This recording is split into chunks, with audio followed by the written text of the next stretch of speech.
Hi there, my name's Luke. Welcome to my channel, or welcome back. So today in this video I'm going to be talking about lip piercings and how to take care of them. So as you can see, I have my lip pierced, like properly. I've had it pierced for almost 12 weeks now. And it typically takes, I think, 8 to 12 weeks to heal fully. Or 8 to 10 weeks or something, I can't remember exactly. Either way, my lip's fully healed. And like it doesn't hurt or anything. And I know for a fact that I really wanted a video like this when I was thinking about getting my lip pierced. So today I'm going to be talking about how to take care of a fresh lip piercing. And this is something that you're going to want to do for the full healing process, just keeping that in mind. So first thing you're going to want to be able to do is you want to be able to clean the outside of your piercing. And that can be with either proper saline solution, as in like piercing hair saline solution. It can be with, I think sea salt spray or H2 Ocean is one. Or homemade saline solution, I guess, and that is like the most optimum is 1/8 of a teaspoon to 1/4 of a teaspoon of non-iodized sea salt mixed into 1 cup, which is the equivalent of 8 ounces or 250 milliliters of warm distilled water. And the way you can make warm distilled water by yourself, or warm bottled water, you just have to get bottled water and warm it up. But warm distilled water, you just take water, you put it in a kettle and it distills it. So after that, you're going to want to make sure you have some sort of medical grade mouthwash.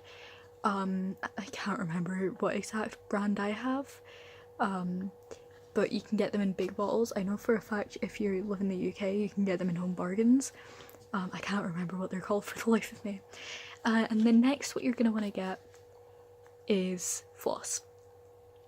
And you're going to want to floss and you're going to want to use the mouthwash after every time you eat, or at least after every time you eat for the first few months or first few weeks even.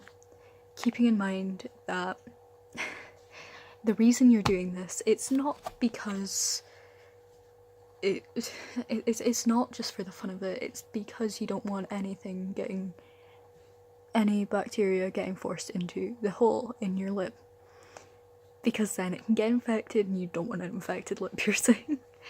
I feel like that'd be the worst, because it can spread throughout your body the easiest, because it has an access point like your mouth. And then the next thing you're going to want to need is a new toothbrush. And this is because, and like when I say new, I mean never opened before, never used before. Like, if you have a toothbrush and you've used it like once, that's not counted as new. And the reason you're going to want a new toothbrush is because toothbrushes harbour bacteria. And so, especially if you keep them in the bathroom. So the way that I kept my toothbrush, or keep my toothbrush clean, especially during the process of this healing, is I kept it in a Ziploc baggie, and every week or so I would change the Ziploc baggie just to stop it from harbouring any bacteria and mold growth, etc, etc. Yeah, that really just helped to, but you're going to want to make sure that it has softer bristles, and that's because your teeth, especially your bottom teeth, can become very sensitive especially when you've just had your lip pierced, and they tend to give you a longer bar. I was really lucky because my lip didn't swell up that much. However, they also gave me a standard bar, just at first, and we were told if it needs to be brought longer, we can do. However, standard bar is good enough. I also really like the fact that they give me a standard bar, because then when I smile it doesn't like stick out.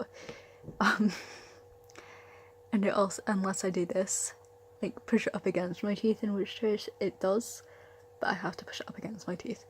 But yeah, so soft bristled toothbrush, manual toothbrush. I'm not electric, and that's just also because electric toothbrushes can irritate the gums and stuff, I think. And yeah, brushing your teeth twice a day as recommended is like generally it's recommended for you to brush your teeth twice a day, but especially recommended if you have a fresh lip piercing.